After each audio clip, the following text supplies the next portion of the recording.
Instagram teen accounts have automatic protections for what teens see and who can contact them, plus time management tools. And Instagram will continue adding built-in safety features to help create age-appropriate experiences. Learn more about teen accounts and Instagram's ongoing work to protect teens online at instagram.com/teenaccounts.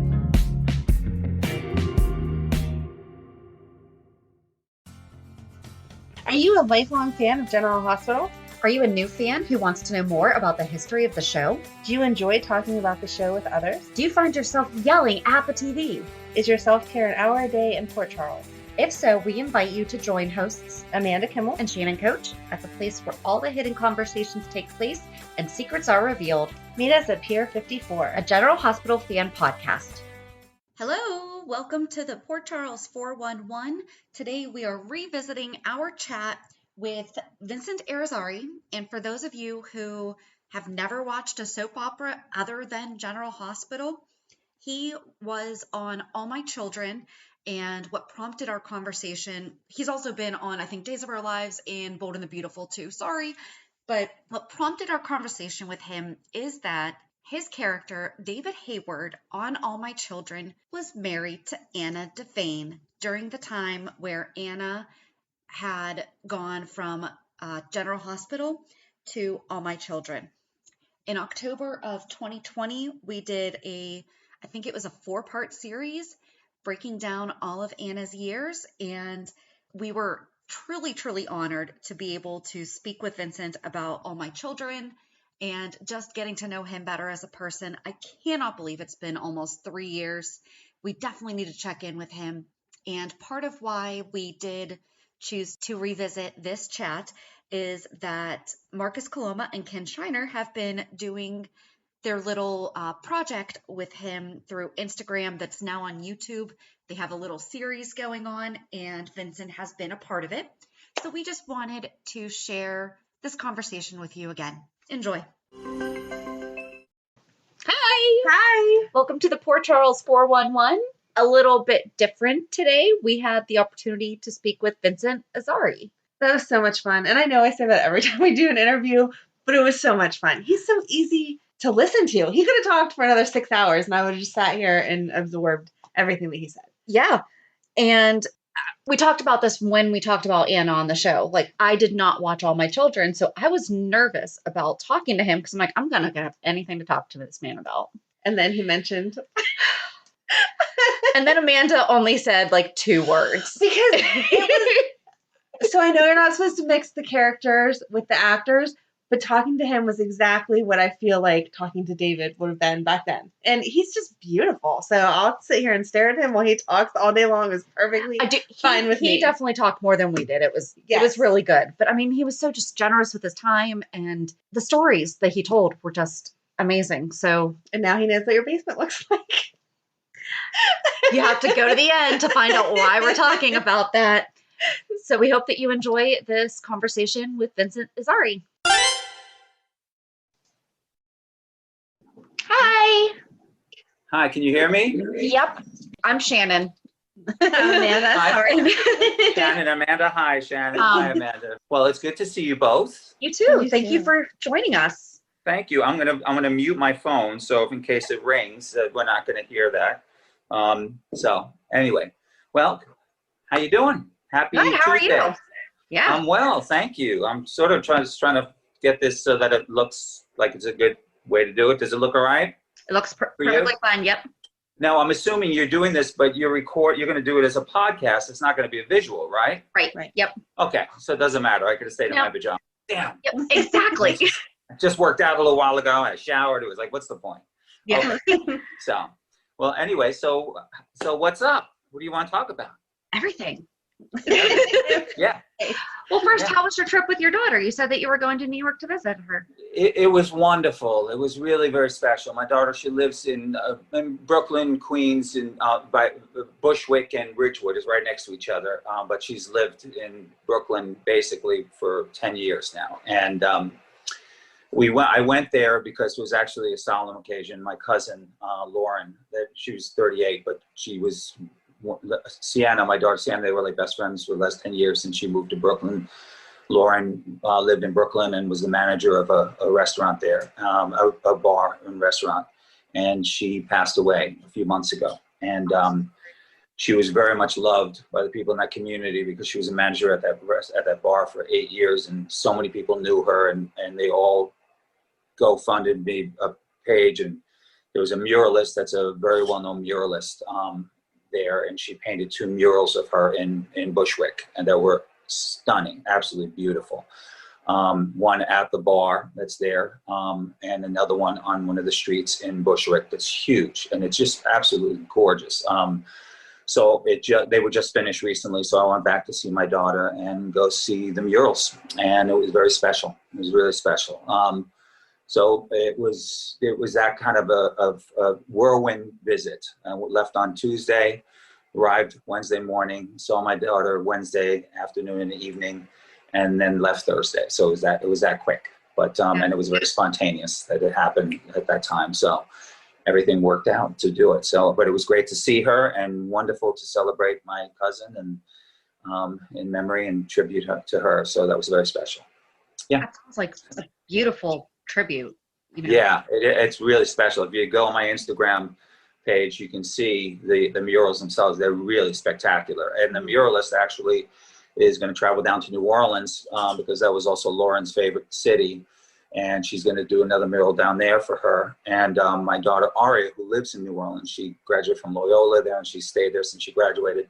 She's helping them to find a location for them to do the next one. So it could be great. That's awesome. Yeah. I think I did see them actually the other day, but I didn't notice what they were. It's okay. You're scrolling through Instagram and you're like, oh, that's pretty. Yeah. So anyway, so that was my trip to New York, and I was happy I was able to do it. And it was great to see my daughter, Sienna.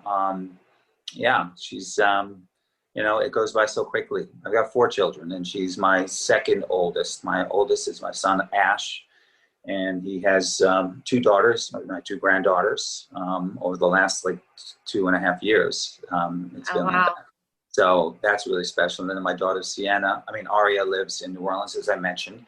And my son, Elias, he's going to school at the Citadel in South Carolina. Oh, that's awesome. Yeah, this is his freshman year. And and I went to visit him about 2 weeks ago down there in Charleston. And we had a great time. It was good to see him. So, just been bouncing around and doing things and trying to get some things done here, Yeah. Was he involved in the junior ROTC or anything in high school? He was. He was born and raised in Montclair, New Jersey. And when he was about, 14, 15, he and his mother moved from there to South Carolina. And when he was there, he joined the junior ROTC. And it really did change his whole worldview and perspective. And it just changed his whole life. It was like a major turn for him there. Mm-hmm.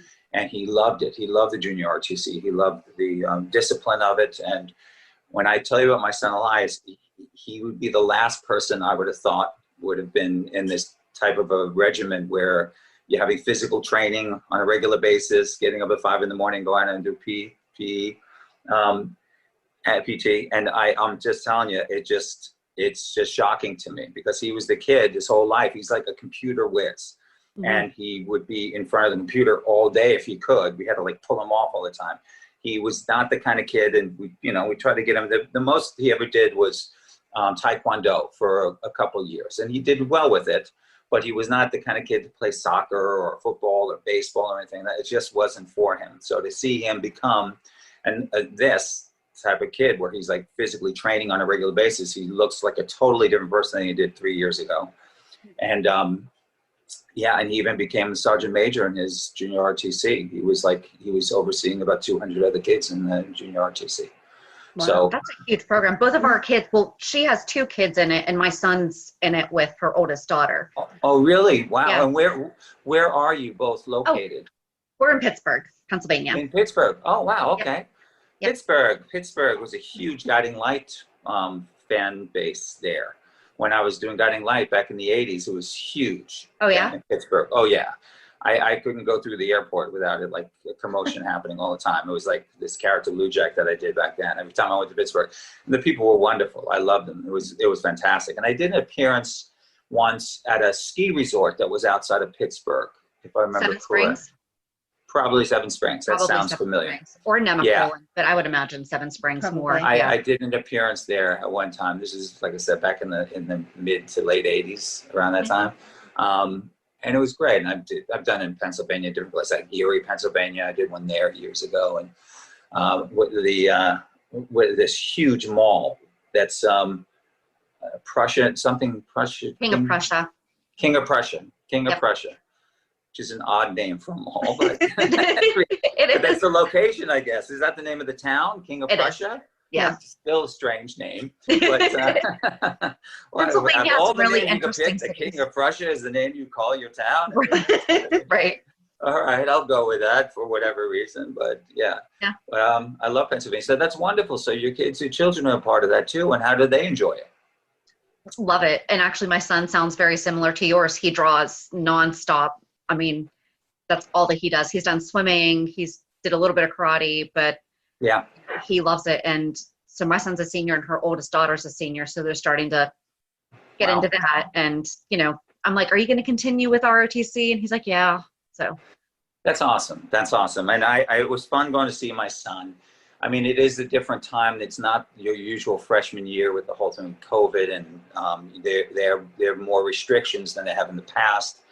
The first week that they have, it's a challenge week, for the freshmen, and afterwards usually there's like an outing to go to the beach, and they can do that. So it's in the first few weeks they weren't even allowed to socialize outside of their rooms with other students, because they wanted to make sure they contained and kept everybody safe, because they were going through school like regular school, and they didn't want to have to shut it down. So they were doing that, but they've loosened it up a bit. And that was another whirlwind trip. I literally, but not every weekend, because he's a freshman, he doesn't always have leave on the weekends.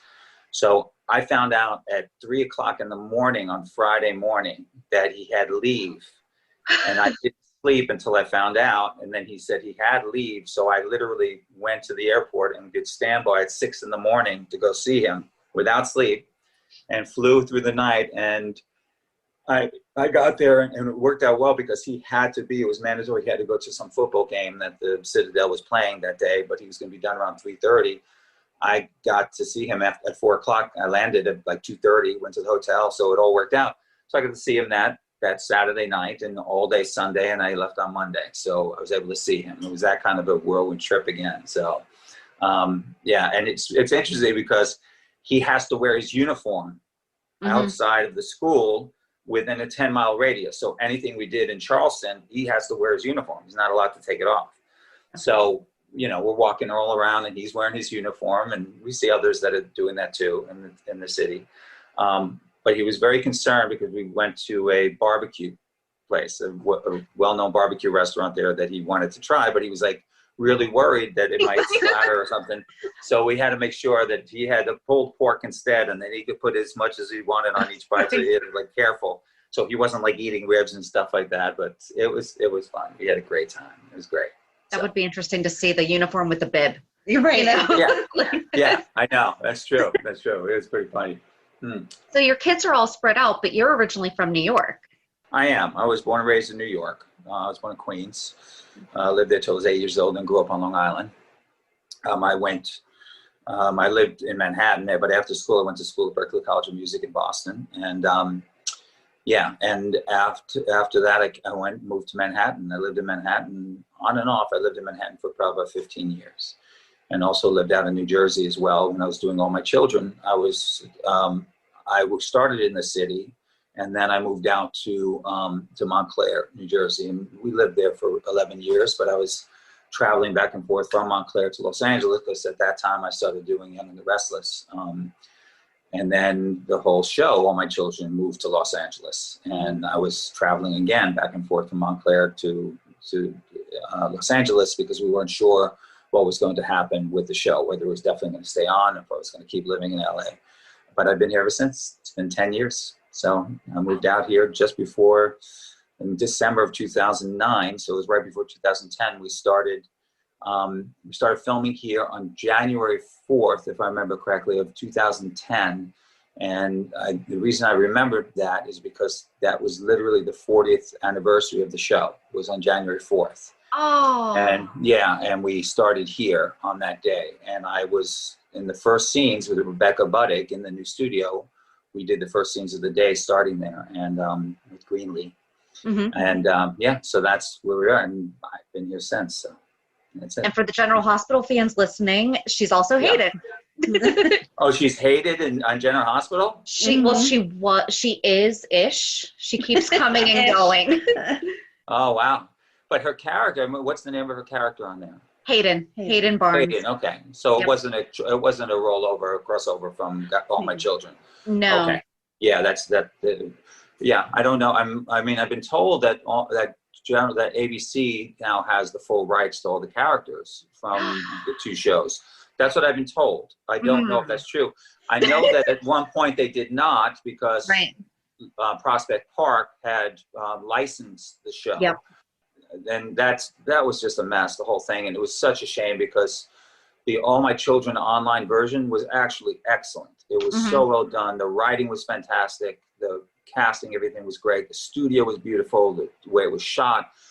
The story was wonderful, absolutely wonderful. And they got into a legal fight with ABC. That was like a $125 million lawsuit, and they shut everything down. But apparently, from what I understand, that court case it's been dismissed like for a couple of years now. Okay. So that was my understanding, and that's what people have said. Even though the cast members that I've spoken to, their understanding is that ABC has the rights to the character. So who knows? That's why I wasn't sure if she was a crossover. I didn't know. So. Yeah. Well, so it's interesting because so we had 3 characters from One Life to Live come over as their characters, but then GH killed 2. Then Nora Buchanan still comes over every now and again. They all left one day and then came back as different characters.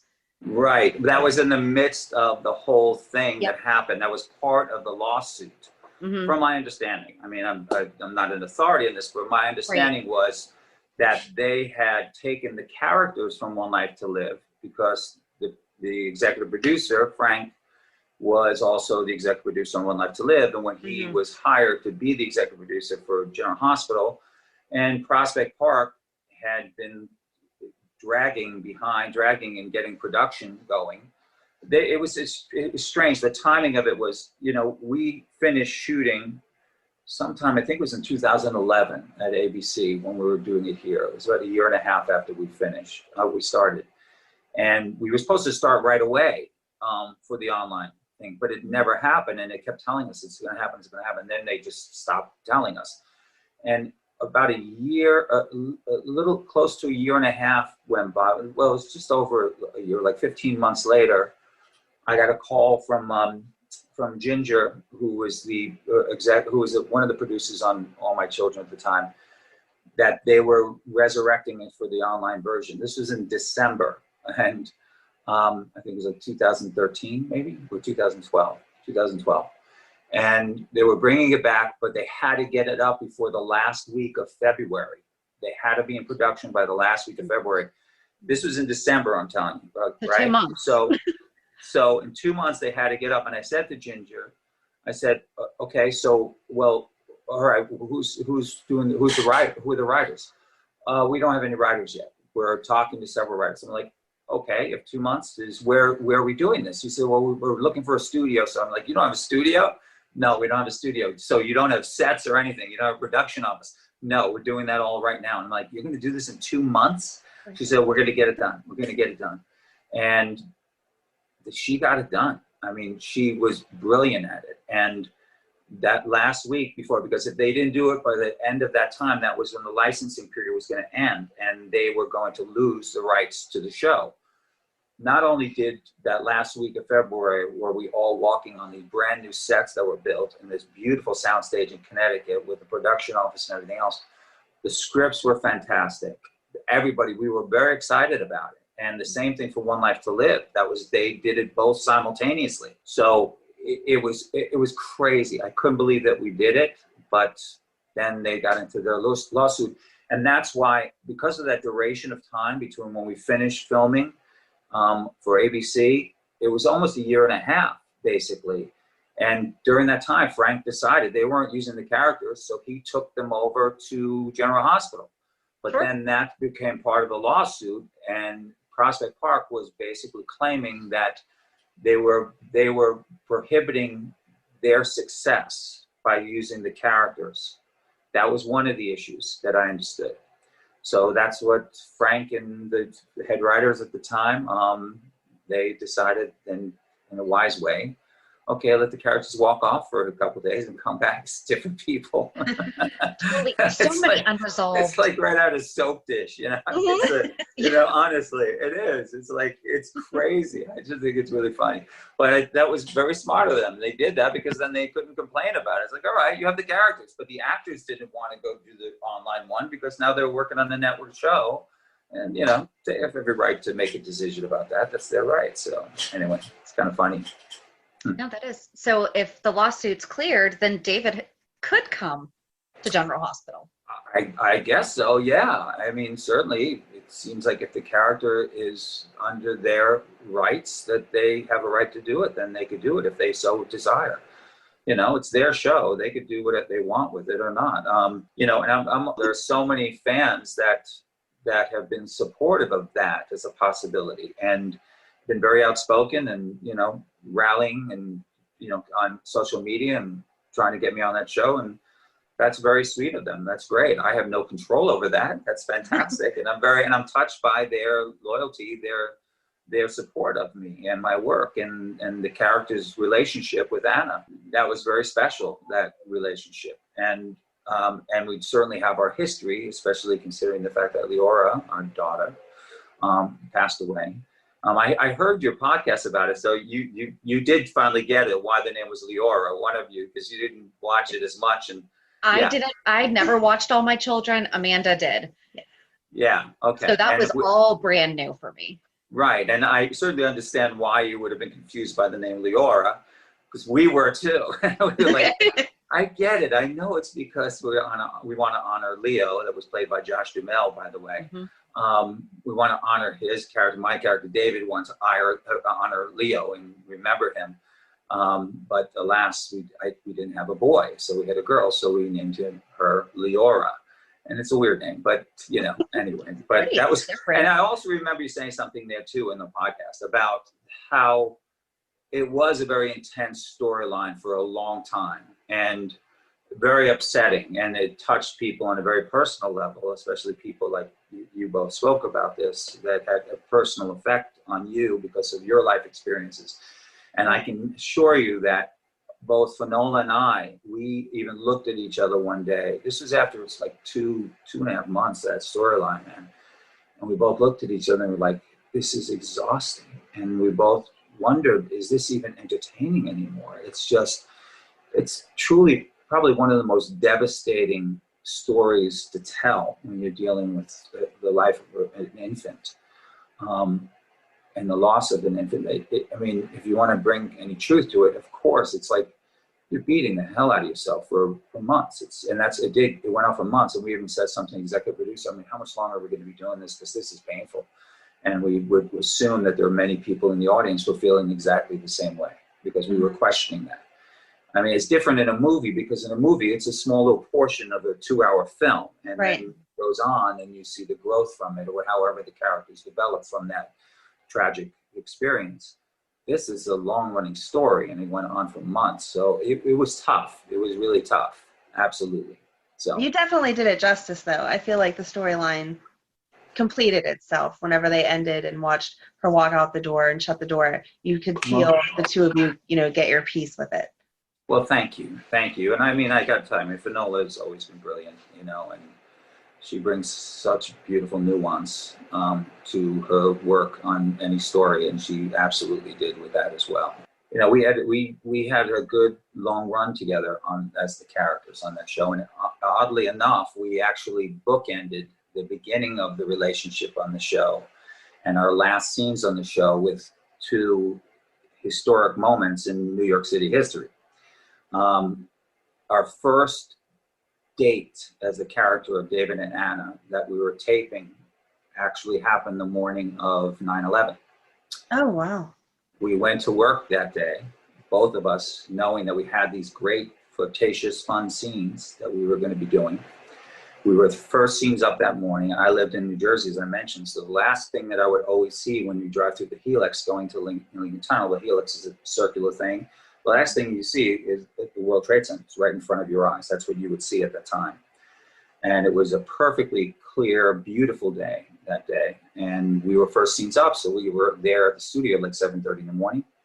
And after we got dressed and we went in to get touched up for makeup, this is about 8:45 or so, 8:50, and we went into makeup, and while we were getting touched up, because we were going to go up on the set, just the two of us, and run our lines up there, we were running lines in my dressing room before that, and it was fun, flirtatious, and playful. We were really excited about the scenes. Go to get touched up, and somebody comes in the makeup room, and they say, turn on the TV. It looks like somebody crashed into the World Trade Center. So they turned on the TV and they turned on the news, actually. The TV was on in the makeup room, and at that first, I don't know if you remember, the first shots that people saw on the news was a long shot. It was from far away. So it looked like it was a part of the World Trade Center that was scorched. Okay, It was, you couldn't tell it was a jetliner. It looked like just a plane had crashed. Yeah, they thought it was just like a personal plane that, because that's happened before, you know, that personal. Yeah. And I remember somebody saying, well, whoever did that must not have seen it. And I said, it's like 110-mile visibility out there today. Whoever did that did it on purpose. I thought it was like a private plane. That person committed suicide. That's what we were thinking. Right. So we go upstairs, and we're on our set running the lines together, and the director came on the set. He started working with us too, and all the crew was watching the monitors on the floor, and that's when we saw the close-up of the second jetliner crash into the towers. Everybody, people literally were shocked. One person was screaming, like, oh my gosh, every freak. We stopped, we were watching, and they were showing the replay what happened. It was like, oh my gosh, it was a jetliner crash into the World Trade Center. And because we're ABC, the producers that were on the set had their headsets set. They were able to communicate with the newsroom, and they were finding out that there were other planes that were missing. Oh, wow. And then we realized we were under attack. And the director then tried to rally everybody, let's get back to work. And Finola and I then are doing these same one-time playful, flirtatious scenes in rehearsal, like we were going to tape them, and totally different state of mind now. We're not in that place. And we both looked at each other and said, what the hell are we doing? This doesn't feel right now. Yeah, right. And then the first tower collapsed. And then there was hysteria. It was one of the extras that was on the show, a woman, she had dropped her son off at a daycare just blocks away from the towers. She went hysterical. People were crying, screaming. One of the principal actors, I'm not going to say who it is because it's her privacy, but she lived down there at the Battery Park, and her brother would be going into the subways there in New York to go to work around that time. She was hysterical. So we stopped everything. Producers came up on the floor, all the crew, we were called together to hold hands. And Nadine Aronson, who was one of our producers at the time, she said a prayer with all of us on the soundstage. And they announced that they were stopping production for the day because some of the crew was going to be taken by the news division. That was my first day working with Finola as the characters coming together, okay, in the set, in the story. Our last day of work together was when we were just about to do our scenes, and we had the major blackout in New York City. Oh. That was a blackout that was all of the Northeast coast, all up to Canada. Mm-hmm. And right before we're about to do our scenes, everything blacked out. The whole studio went dark. And at first, it was concerning because there were some people that were very emotional because they thought there was another attack. Some people thought that it was another one. Some of us were just waiting to get more information. But it was crazy. That was our last day working together, and our first day, the characters working together as a couple coming together. That was bookended the storyline with me and Finola. It's crazy. Yeah. So. It's tough. Yeah. And I just, even this year when 9/11 happened, there was a thing on Instagram saying, you know, do you remember where you were on 9/11? And I sent an inbox DM to Finola with her, with a heart, and in remembrance of it, where we were. That's all. Crazy, huh? It is, yeah. Yeah, I'm sorry. It seemed like I brought you guys down. No. I mean, it's just everyone has their story of what that was that day, you know, and yeah, absolutely. And it's one of those moments, obviously, that all of us will always remember where we were and what was happening at that time. But that significantly had to do with my working with Finola and the characters coming together and ending, which is interesting. So, and I also heard, I remember on your podcast that you both were surprised by certain people that you were seeing on the show, like Michael B. Jordan. That was me. Yeah, well, Michael B. was on the show, and an interesting story about that was that it was actually Chadwick Boseman was cast in that role before. Oh. Chadwick, and it was interesting because I didn't even realize that it was him because it was so many years ago. This was like 2002 maybe, or 2004, around that time, when like Chadwick was cast for as Reggie that Michael B. Jordan played. He was only on the show for like a week or two, and they let him go. And I was shocked by that, and so was Finola, because we both thought he was a fantastic actor. He was amazing in the scenes that we did together. And I didn't know the story. I just figured they wanted somebody younger because Michael B. Jordan came in, he was 16. He was 10 years younger. I mean, if you look at their ages, they're 10 years apart. So he was 10 years younger. So I think the story was basically that they wanted somebody younger to play the role. And Michael B. was fantastic as well. They both are wonderful, brilliant actors, both of them. But it was interesting because after his passing, that video was sent around online, social media, of Chadwick speaking a commencement speech at a college. And he brought up how he was let go from that show. And it apparently, from what he said, is that he had a meeting after he started working on the show with the head writers. And it wasn't unsolicited, his perception of it. They were actually invited him to share what his thoughts were about the character. And he said that he was concerned because he felt like they were writing his character in a stereotypical manner. And which is really strange. It is on video. You could hear him say this in the speech. Next thing he knew, he was being called from his agents that they had let him go. They thought that he was going to be difficult. And it was stunning to him because, as I said, it wasn't unsolicited. He didn't just go there to say, I need to talk to you about this. They invited to speak with him and was curious about what he thought of the character, and actually were talking about how wonderful he was doing in the role. And they found, and his agents even said, this is what he said at the commencement. His agent said at the time, it's going to be tough for you to get a job for a while because people are got the impression now that you're difficult. And it's just odd that would have happened. I didn't know the inside story until I heard that. And I was like, oh, that's outrageous. I never would have imagined something like that happening on the show. And he was fantastic. And we had this one scene, so we had several scenes together in those weeks because I worked opposite him in the hospital. And there was a scene where he grabbed Finola and he was holding her by knife point. And both Finola and I, after scenes, he was like, he's good. He's really good. I said, yeah, he's excellent, really talented. And the next thing he knew, he was gone. So that was strange. Yeah. And also, I don't know if you know, like Amanda Seyfried was on the show. I didn't know that. No. She was on the show at the same time as Levin Ramblin. She was on the show. And I think she won an Emmy. She was playing Jackson's daughter with autism. That was Levin. And yeah, she was fantastic. There was so many. Everybody was on the show at the same time. Abigail Spencer was on the show at that same time. Judy Wilson was brilliant as a casting director, and really was for that show. There was so many talented young actors that came on that show at that time.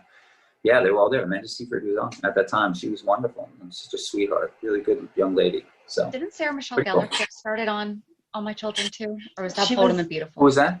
Sarah Michelle Gellar. She got started on a soap too. Yes, she was on it before I was on it. She was on it when I was on Guiding Light, and I knew her back then too because we both were taking singing lessons from the same singing teacher, Sarah Michelle. Oh, that's and she would always be there. She'd be at the singing lessons with her mother because she was young. She was a teenager at the time. I didn't know that she sang. Huh. Yeah. I didn't know that you sang either until I found it on YouTube. Yeah, I did. I did it for years. I studied and sang with the Orchestre de Lyon in Lyon, France, and did some cabarets. I produced a cabaret with Bobby Eakes and Walt Willey. We did something together, and we also did it at BB King's. We did it at some casinos and stuff, and yeah, we had a great time. It was a lot of fun. So yeah, it's cool. You have a great voice. Well, thank you. Thank you. A little tired of right now, but thanks.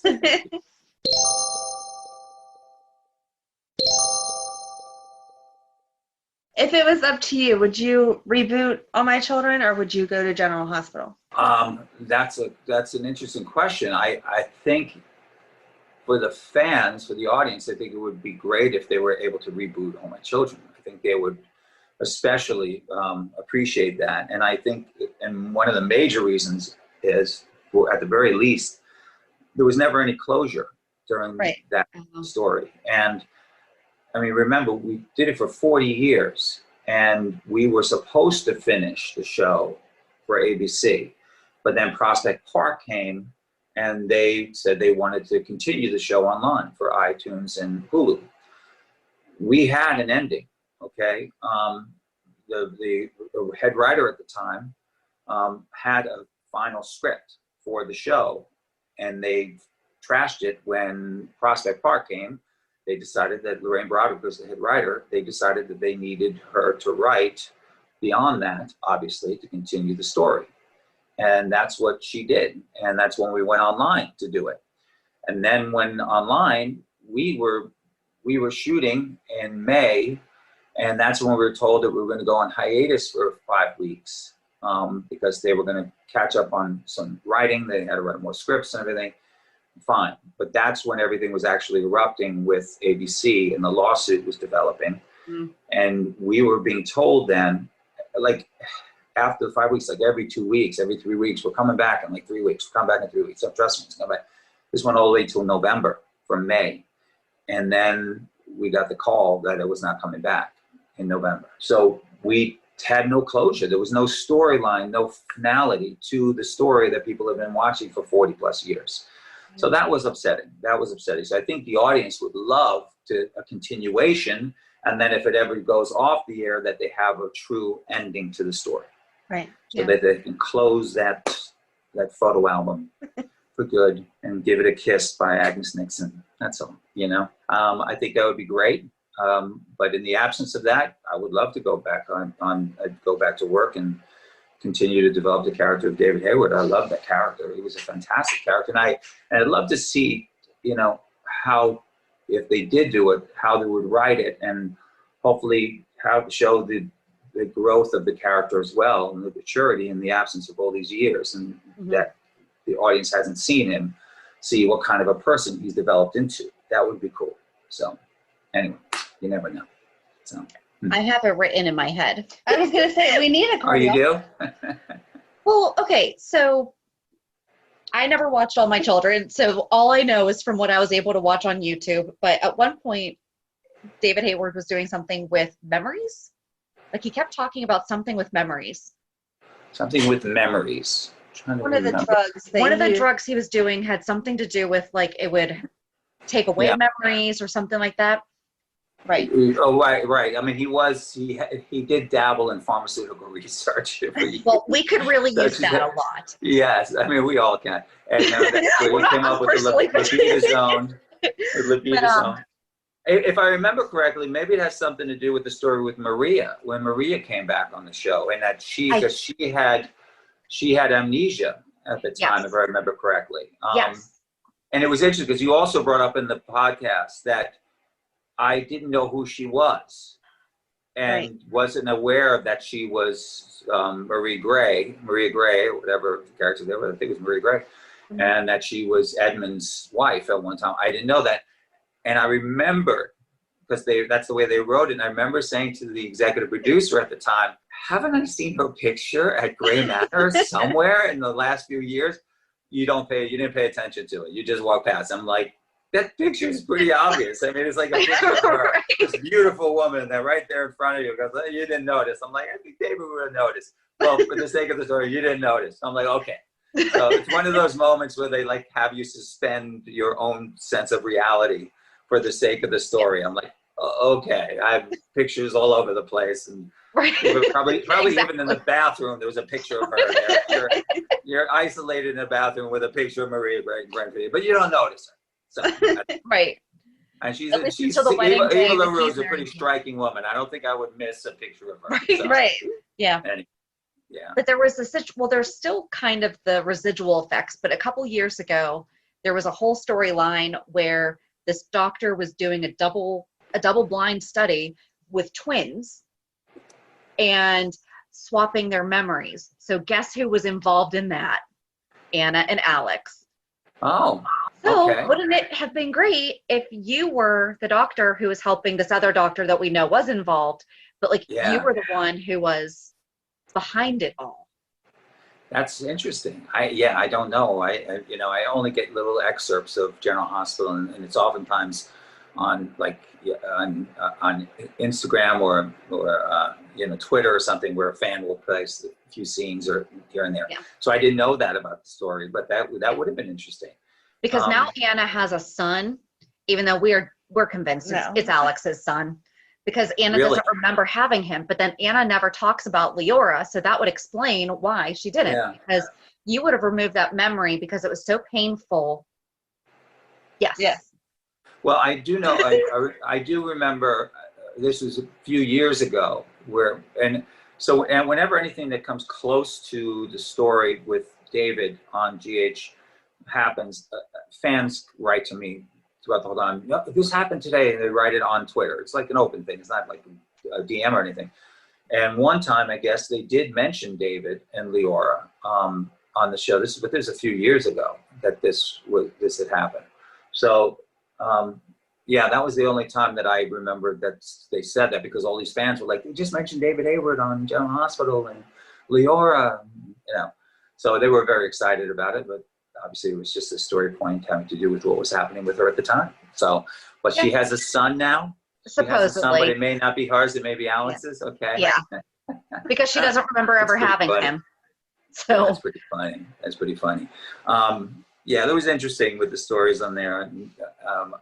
I remember the story with me and Erica, with Susan Lucci, where her face got ripped off in a car accident in a blizzard that we had together. That I was driving her and we were fighting. It was a blizzard, and we didn't see the truck that was stopped in the middle of the road because of the blizzard. And it was beautifully shot. Connell O'Brien did a fantastic job shooting it. And they shot it in a film look where you remove like a frame from every few seconds, so it gives a sense of like it looks like a film, and it was beautifully shot. But in that scene, that some lathes were sticking out from the back of a truck, went through the window, ripped off Erica's face, the side of her face. So she was, the Phantom of the Opera on the show for a few months with the mask, half mask, and everything. And I brought her to Brazil to have her face restored. And it was through Dr. Faxinella, who was a Brazilian doctor. So we always thought that was funny. His name was Dr. Faxinella, to refashion her face. We thought that was really funny. It was like, yeah, you had to name Dr. Faxinella.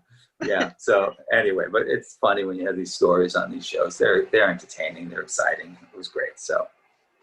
I have definitely talked way too much. Feel free. Ask questions. Ask away. Go ahead. Amanda, do you have something you want to ask? I don't know. I'm a little starstruck because I did watch All My Children. So I was very excited whenever you said you would talk to us. Aw, that's so sweet. Thank you, Annie. That's great. And Shannon, hopefully now you'll catch up to all the shows of 40 years. And from this point on. Okay. I want to, though. That's the thing. I'm like, it was really good. Yeah, it was great. We had a wonderful cast. I was only supposed to be on the show for 3 months. It was a 3-month role, basically. And it was, I was hired, and I was still living at the time I was living in Los Angeles. And my daughter Aria was just born. it just worked out. My manager contacted me and said, is there any chance that you might be able to be in New York, because all my children would like to meet with you? And it just happened that weekend. We were having my daughter's baptism on Long Island with my family. I said, I'll just stay another day or two. I can see them on Monday. And absolutely. So I went in to meet with them and sat with David Burke, who was the executive producer at the time, and Judy Wilson, and talked for like 45 minutes. I had a great talk with them. And at the end of it, they offered me the role. I didn't have to audition or anything. They just said, we really would like you to do it. Can you do this for 3 months? I said, yeah, I'll make it work. And it turned into a 13-year character. And it was just, it was a great role. We saw the potential of it immediately. So that's why they extended the character. And actually, I turned down the first offer because I had made a promise to my daughter, Sienna, who was now living in Los Angeles at the time. She and I were going back and forth because when I was on Guiding Light, she was flying back like every month and a half with a nanny to see me for 2 weeks. And I was flying to see her like 2 times, sometimes in the interim. And I moved to Los Angeles to be closer to her. I lived a block away from where she lived. And when I first told her I was doing the job in New York, she got panicked because she equated it with separation. And I promised her at the time, I said, this is not a long-term job. It's just for 3 months. I promise I'll be back. And I said, you can come visit me and we can hang out and enjoy ourselves in New York again, as we did in the past. So when they offered me before the end of 3 months, they wanted to do a long-term contract with me. And at first, of course, I was tempted. I had a newborn baby and didn't have a job to go back to. They were offering me good money, and it was a steady job again. And for a week, I was negotiating with them, with my agents. And then I contacted Jean David Burke and said, I got to talk with you. Went and met with her in office, and I told her I can't take the job. She said, why? And I said, because I promised my daughter. I promised her I wasn't going to be doing this job for long term. And she says, is there anything we could do to make it happen? And I said, I can't imagine anything. I can't do it. My agents are calling me and they're like, what are you doing? You're turning down this job. I'm like, I promised my daughter. I can't do it. I cannot do it. So 5 months went by, and Judy Wilson called me after 5 months, and she says, what can we do to make this work? And I said, I don't know. I'm here. Oh, before that though, I went back to LA and I sat my daughter down and I told her, I said, I want you to know that this had happened, but I made a promise to you and I wanted to keep that promise. But I then told her, I said, but I can't make that promise to you all the time. I said, I did make it, so I want to honor it. But there are jobs that come up sometimes that I might be in Vancouver or Miami or Chicago or New York, and I can't keep turning down jobs. But because I promised you, I decided this is what I'm going to do. So Judy Wilson calls 5 months later, and she's like, what can we do to make it work? I don't know. My ex-wife, Signe Coleman, was also living here with my daughter in Los Angeles, a block away. And she's like, would she be interested in doing any show in New York? I said, I'm sure she would. I didn't know if I wanted it to be my show. Not an easy thing to do. We work with your ex-wife. Not the best environment. So she said, let me get back to you. And at that time, Guiding Light was casting. Cynthia Watros had left the show, and they were bringing somebody on that was supposed to be a double of her or something. So Judy Wilson talked to Guiding Light, and they said, we'd love to see her on tape. So they taped her in Los Angeles, liked her audition, flew her to New York, and did a screen test with her, and she got the part in New York. That worked. So it felt like, Judy Wilson and God moved heaven and earth to make this happen. I went to New York to go start on All My Children. My ex-wife, Signe, and my daughter, Sienna, moved to New York a week later, and we all lived in New York and worked on different shows, and it worked out. And then the character, like I said, was 12, 13 years working on the show. Wow. So it's crazy. So I kind of felt like it was meant to be, mm-hmm. And it was pretty amazing. It was a great run. I love the story, love the character. And of course, I'd love to resurrect him again. It would be wonderful. So anyway. Who's been your favorite character that you've done? That's a tough question. David would certainly be up there. And also my first one was Lou Jack on Guiding Light. And that character was extraordinary. I loved that character. And I think also because of the time of my life, I started working as Lou Jack at 23 years old. And I felt that Lou Jack was closest to my personality and my nature. So I really identified with Lou Jack a lot. And it was my first foray into television. I had been doing theater for 6 years before that. Was the first job. And that was only supposed to be a 3-day job too. And that character just exploded. It became kind of like a phenomenon in my life. And it was the foundation of my entire professional career in television, frankly. So Lou Jack absolutely would be one of my favorite, David Hayward. And I loved Deimos on Days of Our Lives. Deimos had a lot of potential as well. And, you know, I think it's basically, it starts with the backstory of a character, you know, and if the backstory of the character is strong, is solid, something where an actor could really like sink their teeth into it, that's a great foundation to start from and to build from. And I felt with Lou Jack, with David Hayward, and with Deimos, all of those backstories of who they were, where they came from, why they are the person that they are today, that was fantastic. And I loved playing those characters. You know, I mean, every character is great, though. I love anytime I get to work, it's wonderful. You know, I shot a Western recently, which was interesting. And I attribute that to my pandemic look, which you can see. I with my long hair and my beard and mustache. And I said to my girlfriend, Yvonne, recently, like a few months ago, I was like, for 7 months, I didn't cut my hair because I couldn't get my hair cut here. So, and I did recently, like a little over a month ago, but I've kept it long because of this. I might be going back to do this. It's a new series. And I said to her like a month before I got this role, I said, you know, I think I could do a Western now because of the look I had. I mean, I had this beard, mustache, and the long hair. And my first audition I had a month later was for a Western.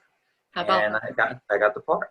You know, first audition was a FaceTime with the casting director. They recorded it, showed the producers. Then they had me come into the production office in Burbank and read for them there, and I got the part. And it was my first Western. I'm like, this look works. It's good. I'm trying to make the best of it. You know, it's an easy thing. It's just like anything. It's an accessory. I can shave it off in a minute, cut my hair short, whatever.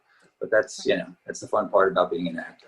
So I think there's a lot of grace with stuff like that right now too, because after like the cast of GH came back, so many of them had longer hair and they didn't care about continuity at all. No, it was really? just like, yeah, I mean, at least a handful of characters were just like their hair's longer, different colors, everything. They just moved on. That's interesting. That's interesting. So one day it was one way, and then literally the next episode was a totally different way. Well, I mean, it was in May because in May was the last new episode we had until August. Right. So we did have 3 months. It was just, yes, if you were to watch it 2 in a row, it would go from like one of the characters would have short hair to pretty long hair. Right. So funny. That's so funny. Well, I mean, yeah, obviously we all had our physical changes during this time. So, and some have that pandemic poundage that they've added too. I mean, I was just thinking, by the end of COVID-19. Yes, that's right. Nobody realized that 19 was in pounds. That's all. Right. So you mentioned that you got your start with theater and everything. Do you do a lot of that, or what kind of theater did you do? I did a lot of theater for those 6 years. I started actually at Berkeley College of Music was my first theater production, and there was an English teacher that was there that had a theater company that started a theater company at Berkeley. His name was Larry Brenner. We know him as Bren. He started the theater company, and he and I became friends. He was like a post-beat poet, and I was writing poetry, and I was giving him some of my poetry at the time. And we became friends. We'd go and have beers and hang out and go have lunch together after class. Great guy, and I still communicate with him, actually. And he asked me one day if I'd ever thought about acting, and I was like, you know what? I've always had a natural curiosity about it. I have always loved film. My brother and I grew up watching The Late Show and The Late Late Show when my parents were asleep, and we'd sneak downstairs till 4 a.m. with our face right up to the TV because we didn't want the volume too loud, and watch Jimmy Cagney movies and, you know, Cary Graham movies and, you know, anything that was happening at that time. So he asked me, and I said, yeah, I would love to. I'd love to, you know, try it sometime. And he had this play that he was going to be directing that was the 3-person play. It was a Jean Genet play called Death Watch. And he said, this is a great role for you. And I went home for Christmas break with the play, and I didn't even know how to approach it. I just basically was upstairs in my bedroom at home, acting out every role, you know, in the play out loud. And my parents thought I was like having a breakdown because it was a very intense, dramatic play. It was very intense. And my character was probably the most intense of everybody.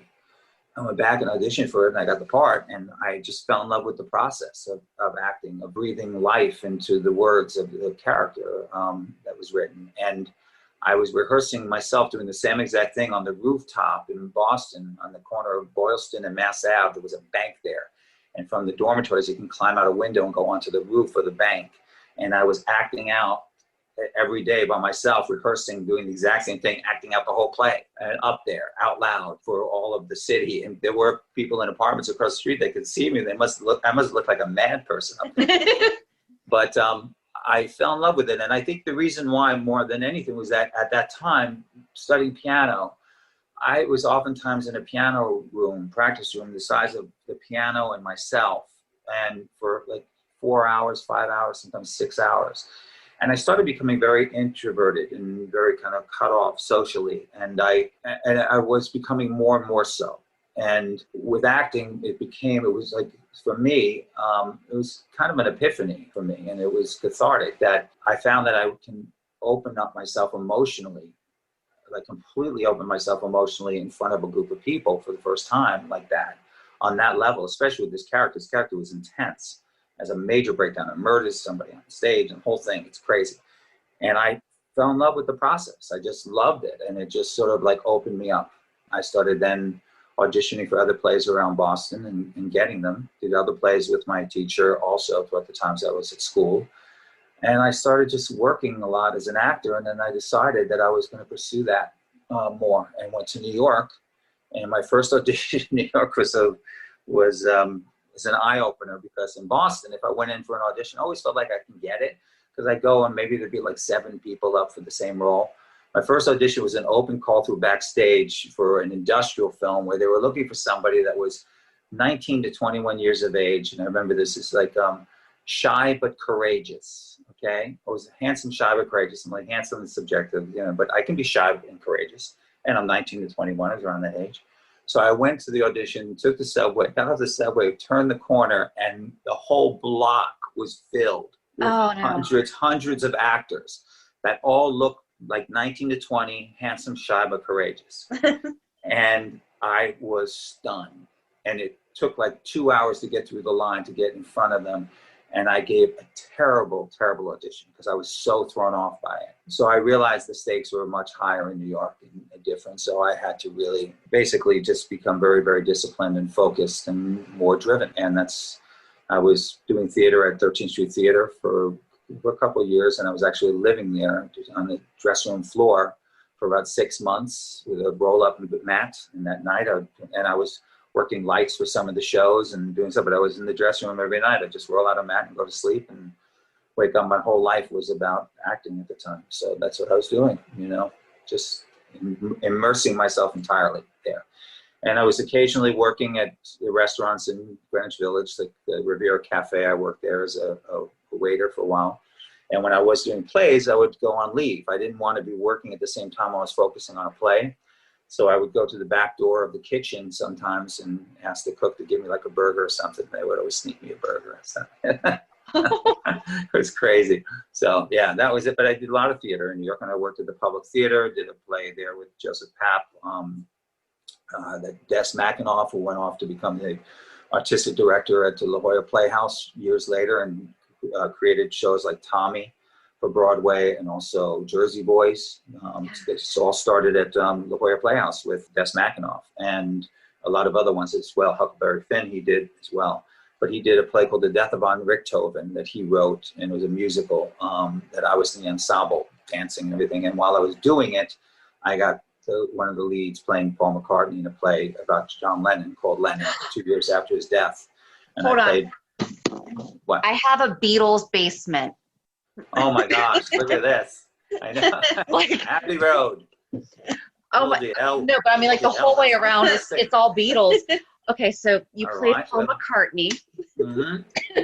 I played Paul McCartney. It was 2 years after the death of John Lennon. Oh my goodness. And I got cast in that. Mitch Weissman was the musical director, and he had played Paul McCartney in Beatlemania. He's the one that looked like Paul McCartney. And he played left-handed bass, Rickenbacker bass. And he was the musical director. I went up initially for John Lennon. to play John Lennon, and I went and played guitar, played piano, sang. They loved my audition. They said they want me to come in and read for them as Paul McCartney. I said, sure. So I went and did that. And it was between me and one other person. And they said, you have to go to Mitch's apartment, Upper West Side. He wants to meet with you and this other guy, and he just wants to have you guys play bass. And now just understand this. I never played bass before I did this play. Okay, Oh, never geez. played bass. I was self-taught on guitar, so I was mostly a rhythm guitarist, but I knew scales and I knew some riffs and stuff. And I studied piano, so I went to school for piano, and I was trained in that. But when I went there, I went in and I was hanging out in a living room that he had, listening to the other actor that had gone there before me and listening to him play bass, and he was playing great. Okay. And he comes walking out, but he's got blonde hair, and he's like, and I'm going, all right, well, his look isn't good, but he plays bass, you know?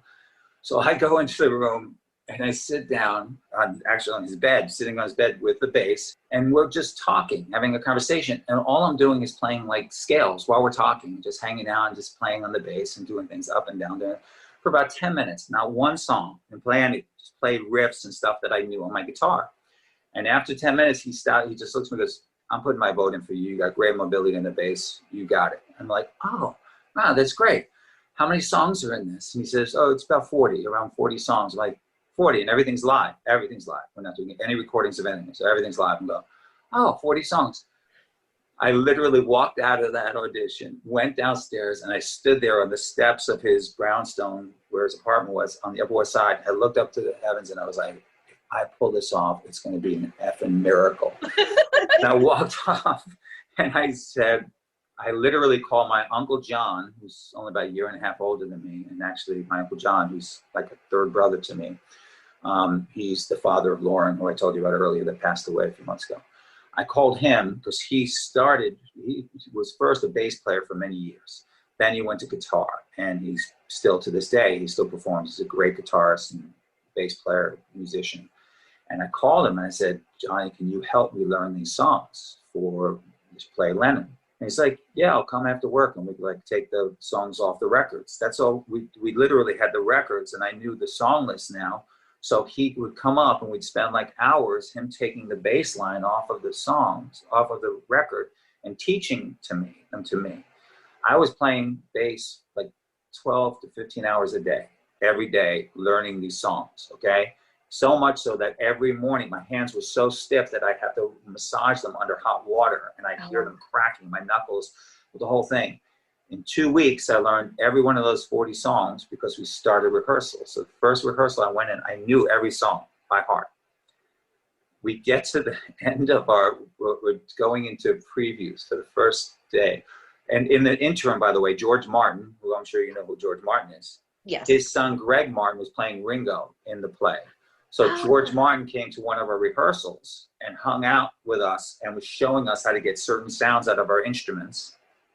How did you even function? I mean, that's like... I was like blown away. I mean, I grew up, please understand something. I'm old enough that I was living in Queens when the Beatles came to play at Shea Stadium, when they came to play at the Ed Sullivan Show.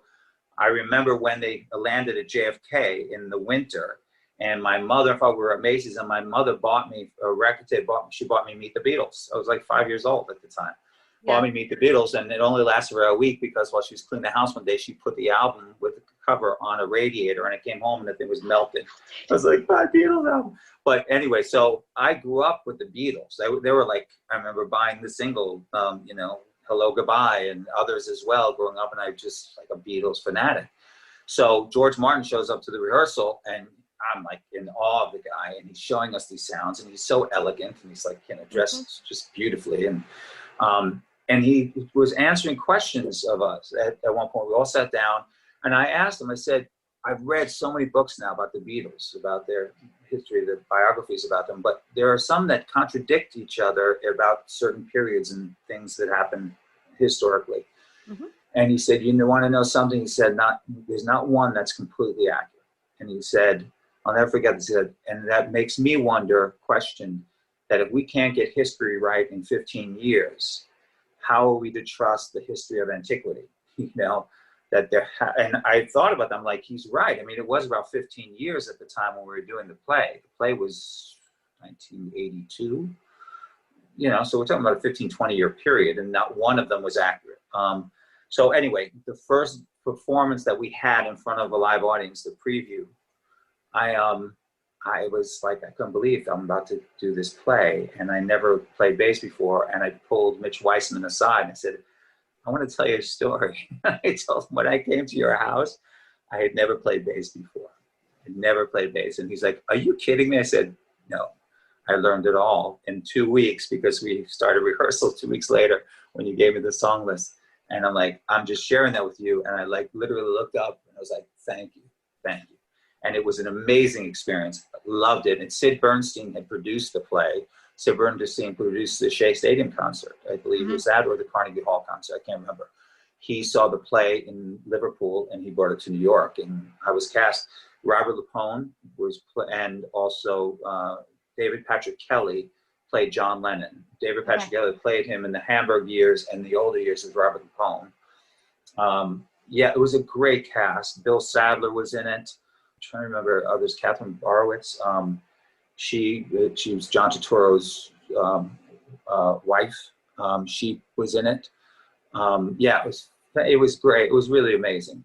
That was a great experience doing that. So yeah, that was my Beatles, my tribute to John Lennon. And it was an amazing show. We had standing ovations every single night. The audience loved it.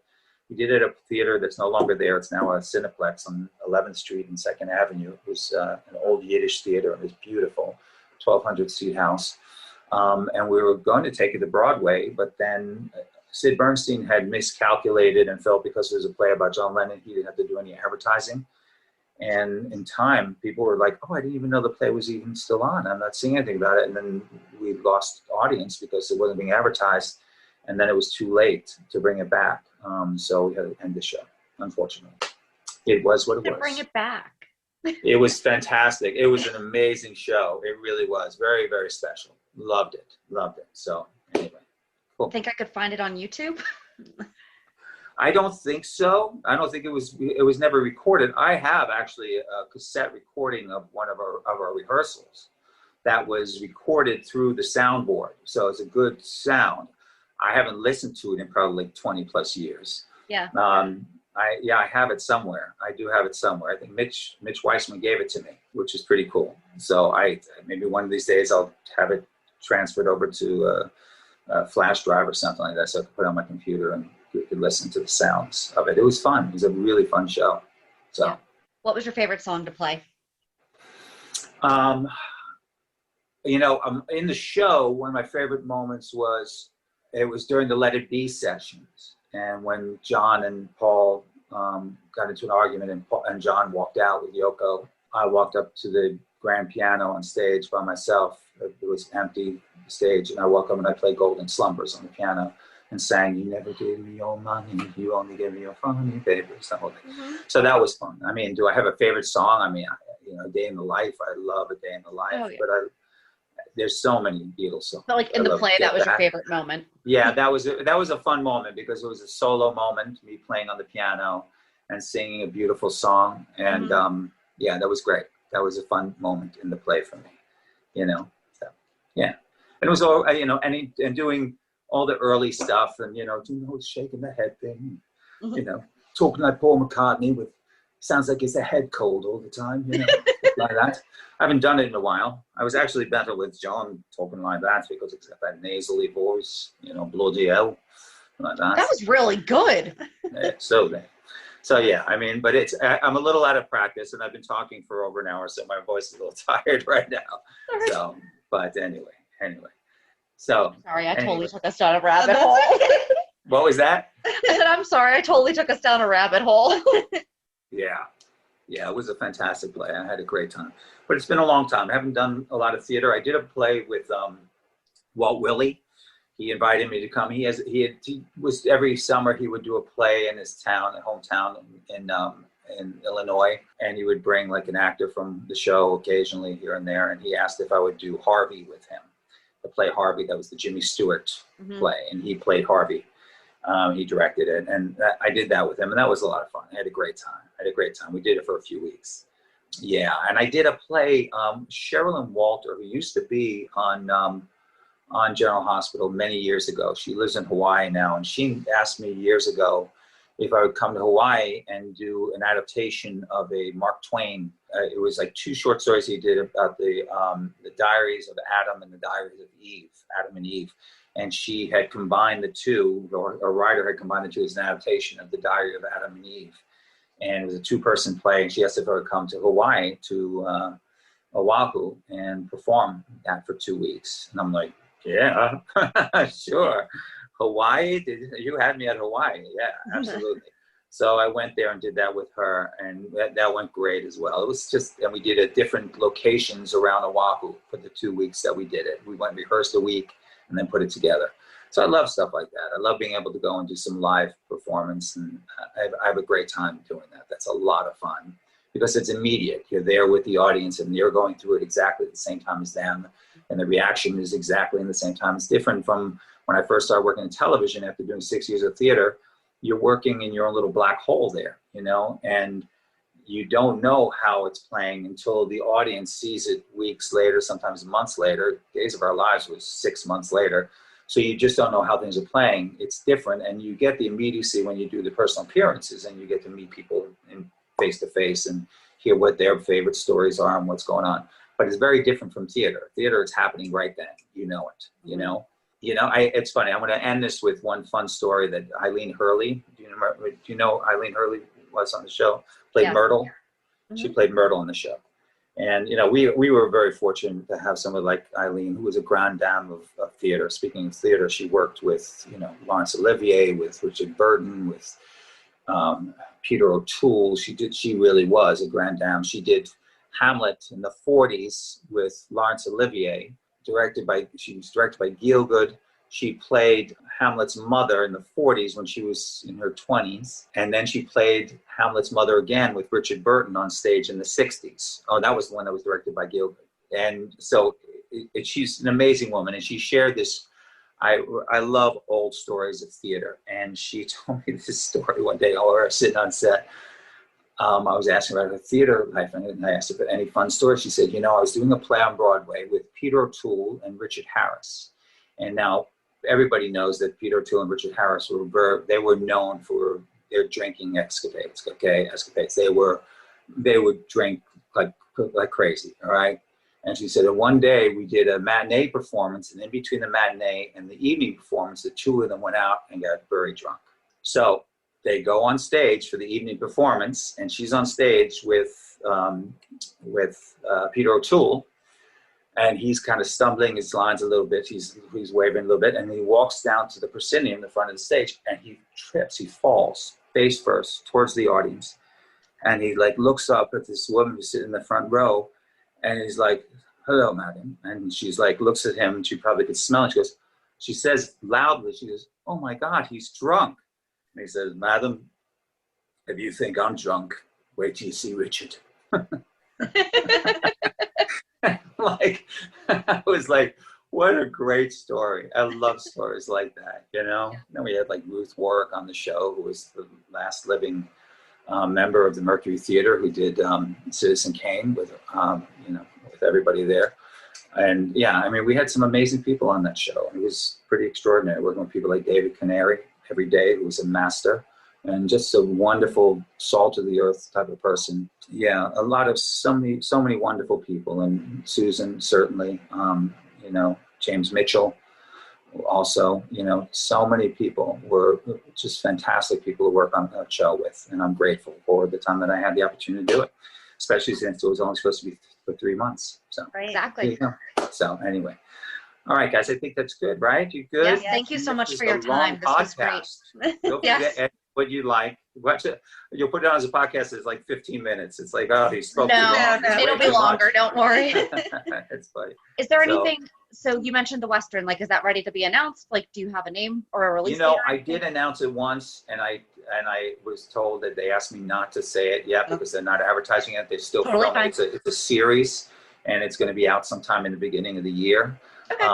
But it was a great experience, and it's a the characters are real people from the Wild West. It's about them. And my character was great. I had a great time doing it. And it's very topical. It's a very interesting story, the story. So maybe when it happens, I'll be happy to come back and talk with you guys about it. And we'll keep our eyes open for it. But thank you so much for your time. Really appreciate it. Yeah, thank you, ladies. I appreciate it. Thank you, Shannon. Thank you, Amanda. It was a blessing. I appreciate it so much. Likewise. Thank you. Thank you. Bye. Bye. Okay, I love him. Now you're going to go back to All My Children, and I can't get He said I have to work up 41 years. I have to catch up. He did. I tried watching him in the other soaps, and I know he listed his other characters that he loves, but I just loved the All My Children David character. You have to see him when he was dating Erica Kane. Like, he hung out with all those girls. Like, there was quite an age span there that he was being friendly with. So. Well, we should have talked about it when we were talking about Rebecca Budig, because he was with her on All My Children. Mm-hmm. So if she came back to GH and he came over to GH, but she came back as Hayden, it'd be like that whole Silas Clay thing again with the, you look really familiar. But I can't place it. Yeah. I don't think you're a vampire, Think about this. Okay. Think about this. It's couple swapping. Yeah. Because David and Anna, Finn and Anna, Finn and oh, right. Hayden, Finn and there you go. Yep. So it's okay. And then, I mean, it was David and Greenlee, but still, they've all kissed each other. Right. Well, you know what I'm saying. I do. They would work it out. We would be okay with that. I really think he should come to GH now. I do. Your storyline makes sense. Yeah, it does. Your storyline makes sense. And he would have removed that memory because it was so painful for Anna to remember. Yeah. And that's why we don't talk about Leora. Yeah. I kind of like that name, though. No, it's a little too different. It's different enough that it's not weird, though. It's the same thing as like Liera. Yeah. Okay. We all know my kids' names are so traditional. There's 100 of them in every classroom. So I just don't do different names. So I did think it was interesting that his real life daughter is Aria, because I had never heard that name until everyone started naming their kid that from, what's the TV show that everybody loves with the dragons? I don't know. Oh my God. It's like the most popular show. It just ended like a couple months ago, a year ago. Come on. You know, Game of Thrones? Thank you. Like with the dragons. Yes. Game of Thrones. Okay. There's Arya keep in on mind, there. I'm thinking, okay, here's where I'm thinking though. You don't know adult shows. Oh, no, so no, I'm thinking you're talking about a cartoon show with Madeline, who's 7, and I'm like, my baby is 17. It's been quite some time since I've had to know a cartoon. No, if it was a cartoon name, I would have known it like that. That's why I was like, I don't know, Amanda. Yeah. Like, what is it? There you go. Game of Thrones. There's Arya. Never watched it. Oh, is there? So, yes. Okay. And that's why the kids Madeline's age are named Arya, is because of that show. Oh, like a little younger than her. Interesting. Yeah. So, well, she is not that age. No, she's not that age. I did love that as much as he loved talking about his characters, that his face lit up the most when he was talking about his kids. Oh, yeah. So he's such a proud dad. So cute. Yep. Which is also funny because they talked in All My Children about whenever Anna was pregnant, him being excited that was going to be his kid. And in one of his other roles that I watched, they were revealing that so-and-so said it wasn't his kid, but it was. And he was like, oh, I'm so excited. And I was like, wow, you're really happy to have these babies everywhere. So maybe he was I don't want to ask him. We should have or whatever. But I wonder if he had found out that he was going to become a father, because matching this timeline. The way that he was talking about their ages could have matched up. Could have. Oh my gosh, that would have made it even so much harder to be going through the All My Children storyline than if you were. So I'm going to hope that it was after. Yeah. Like a year. Yeah. So he could have just channeled. I remember how excited I was to find out I was a dad. Well, he said that the one was a newborn when they were offering him to extend his contract. Right. Yeah. So that would have been like a couple years later before the storyline with Anna. Yes. So he should have been okay. I did look up originally how old his kids were. No, I don't know it. But anyway, okay. No, that was just a wonderful interview. He's so nice. It was fantastic. And if obviously you're a General Hospital fan if you're listening to this podcast, since it's a General Hospital fan podcast. That was also our first non-GH interview. It went really well, too. It did. There you I go. mean, we kind of veered off with Anna on All My Children, but I love being able to talk to him about it. Yes. So let's bring him. Okay. I will say it as a diehard Finn fan. Wow, that's big. I would entertain Wow. seeing that happen. Wow. I know that's very hard Them for you. fighting.